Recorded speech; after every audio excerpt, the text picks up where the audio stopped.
কবিতাৰ শিৰোনাম ৰাজপথ। কবি ভৱানন্দ দত্ত। ৰাজপথ। ব্লেক আউটৰ অন্ধকাৰময় সেই ৰাজপথ, কত ট্ৰাম, বাছ, টেক্সি, ৰিক্সা চলে। তোমাৰ উদাৰ বুকুৰ ওপৰেদি কত ব্যগ্ৰ ৰজনীৰ উদ্ভ্ৰান্ত প্ৰেমৰ গোপন অভিসাৰ চলে তোমাৰ প্ৰশান্ততাৰ সুবিধা লৈ।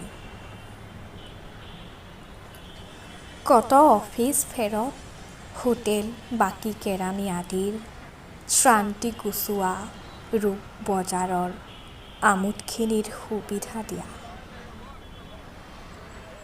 আন্ধাৰ ৰাতিৰ সুযোগ লৈ সমাজৰ চকুত ধূলি দিয়া জীৱিকা সন্ধানী ভদ্ৰ বনিতাৰ চৰণাঘাট লভিছা কত।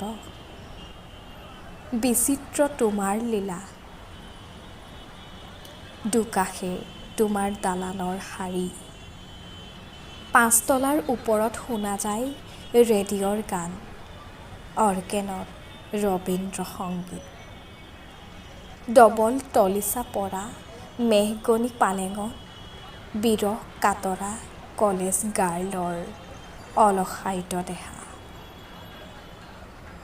আৰু তাৰ তলতেই ফুটপাথত ধন্য তোমাৰ দয়া।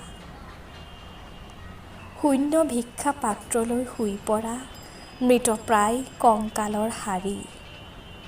গৃহহীন যিসকল, ভগ্নপ্ৰায় সমাজৰ দস্যুতাৰ ছাইনপোষ্ট যেন, অৰ্থহীন, অধিকাৰহীন, বঞ্চিতৰ বাচিবৰ বাঞ্ছা। তোমাৰ কোলাত পাই সিয়ে নিঃশ্ৰেয়স মুখ্য।